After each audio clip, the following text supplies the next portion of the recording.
ఆ రోజు మిత్రపక్షాల సైన్యం బెర్లిన్ నగరానికి వచ్చినప్పటికి కూడా నేలమాలిగిల్లో ఉన్న హిట్లర్ వాళ్ళ సైన్యానికి ఇదే చెప్పాడు, మనం గెలవబోతున్నామని. గోబెల్స్ కూడా ఇదే ప్రచారం చేశాడు. హిట్లర్ లేనప్పుడు కూడా మనం గెలవబోతున్నామని గోబెల్స్ కూడా ఇదే ప్రచారం చేశాడు సజ్జల. అట్లాగే చంద్రబాబు గారి నాయకత్వంలో ఎన్డీఏ ప్రభుత్వం ఏర్పడుతుంది.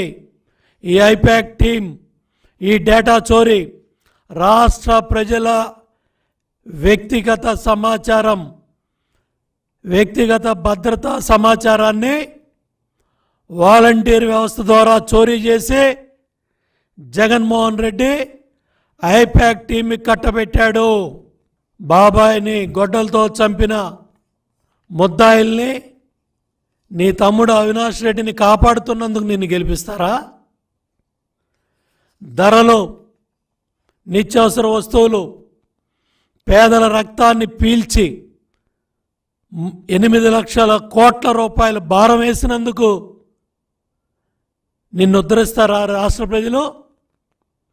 ఎస్సీ ఎస్టీ సప్లాన్ అన్ని నిధులు 1.5 కోట్లు నిధులు మళ్లించి ఏం ఉద్ధరించావని మళ్ళీ పగటకల్లకంటున్నావు. జగన్ రెడ్డి సమాధానం చెప్పమని కూడా నేను అడుగుతా ఉన్నా.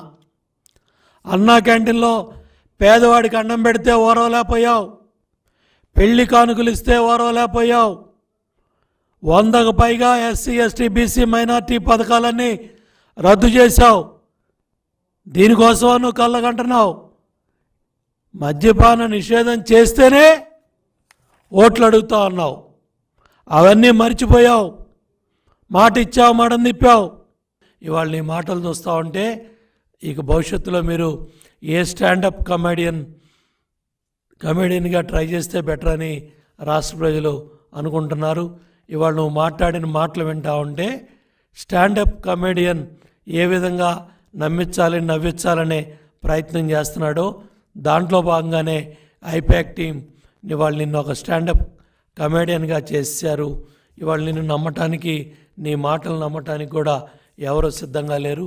ఇవన్నీ తెలిసే రఘురామరెడ్డి ఏదైతే తను తీసుకొచ్చిన సమాచారాన్ని మొత్తాన్ని నెల రోజుల ముందే సమాచారాన్ని మొత్తాన్ని తగలబెట్టినవి అన్నీ కూడా మనం తాడేపల్లి మరి ఏదైతే సిఐడి ఆఫీస్ దగ్గర గతంలో చూసాం.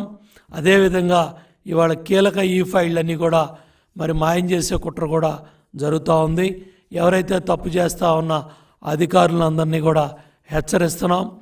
ఈ కీలకమైన ఈ ఫైళ్ళన్నీ కూడా మీరు ఇవాళ తగలబెట్టే కార్యక్రమాలు, మాయం చేసే కార్యక్రమాలు ఇవన్నీ కూడా చేస్తున్నారు. తప్పు చేయొద్దు. ఇవన్నీ కూడా సమీక్షించబడతాయి. మొత్తం ఈ వాస్తవాలన్నీ కూడా బయటకు వస్తాయి. తప్పు చేయొద్దని కూడా కీలకమైన అధికారులు ఎవరైతే సెక్రటరీస్గా ఉన్నారో, ఎవరైతే బాధ్యత గల అధికారులుగా ఉన్నారో వాళ్ళందరినీ కూడా హెచ్చరిస్తున్నాం. ఎన్డీఏ ప్రభుత్వం మళ్ళీ చంద్రబాబు నాయుడు గారు ముఖ్యమంత్రి అవగానే ఇవన్నీ కూడా సమీక్షించబడతాయి. ఈ తప్పు చేసే అధికారులందరూ కూడా మరి బలవుతారు. ఇవాళ జగన్మోహన్ రెడ్డి మాటలు నమ్మి మీరు ఈ ఫైళ్ళు మాయం చేసిన, ట్యాంపర్ చేసిన తప్పకుండా మూల్యం చెల్లించుకుంటారు.